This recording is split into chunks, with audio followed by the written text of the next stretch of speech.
Hey guys, I am super excited because today I am going to a place in the Ozarks that I actually haven't been to before, and that place is Hurricane Creek Wilderness. So I have to run a couple errands before I head down there, so hopefully I will get there before dark so I can find my campsite and get all set up and everything. So let's get going.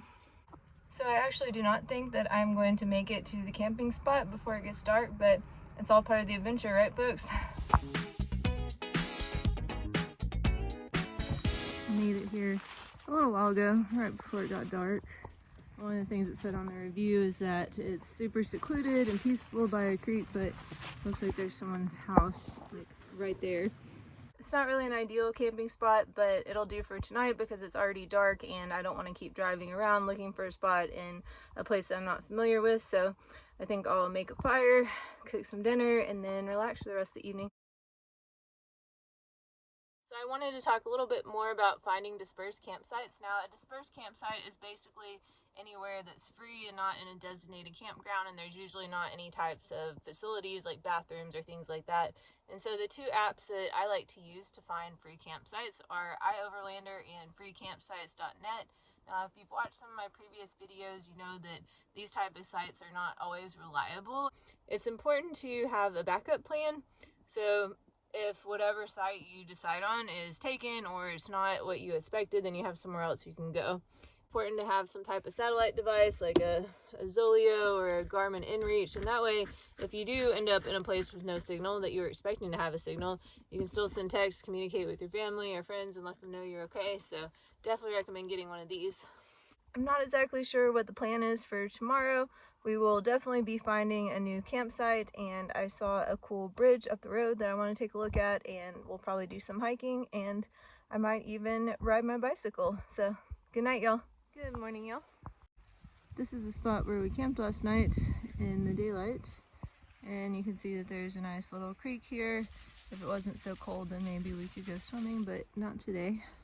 Right now I am eating some breakfast and trying to determine what our plan is for today. Even though the waterfalls aren't flowing this time of year, this book is extremely helpful because it shows a lot of maps and GPS coordinates and things like that, including ones in this area. The Hurricane Creek Wilderness is over 15,000 acres, and the only developed trail that runs through the area is the Ozark Highlands Trail, which is over 200 miles long. Let's go do some exploring. We're going to hike a portion of the Ozark Highlands Trail, and I read that there's some creek crossings, so if we get to that point to where we can't cross, then we'll simply turn around, but I'm excited because I haven't hiked any of the OHT before. I was hoping to get to the natural bridge, but I don't think we'll do that.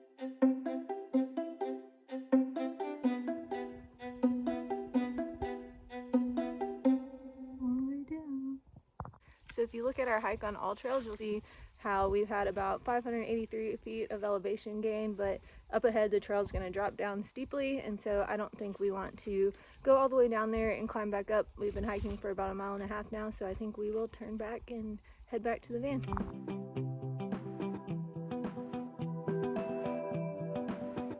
Well, that was a nice little hike. I think spending a couple of hours walking in the woods by yourself is really the perfect way to reset your body and your mind. Let's go check out this bridge.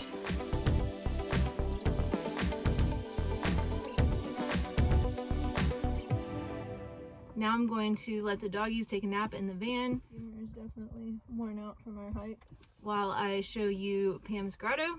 So let's go check it out. So this is a rock climbing area.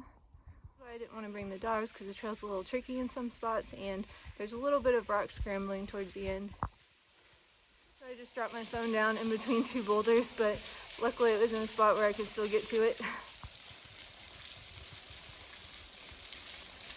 This is just such a cool little spot with all the boulders and the waterfall. And this one typically flows a little bit even when there hasn't been a lot of rain.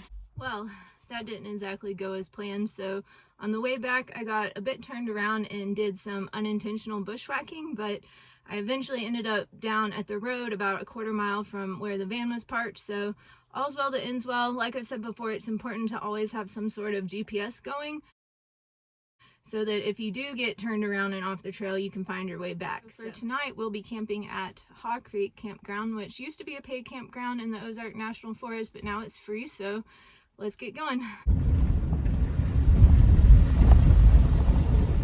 can't get to the Haw Creek campground if the water is high.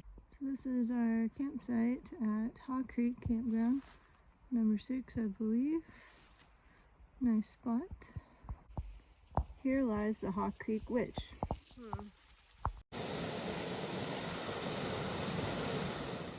Well, as usual, we had a great time hiking and camping, and it was nice to spend a couple of days off-grid and disconnected from a cell signal, so hopefully we get to do it again soon. Good night, y'all.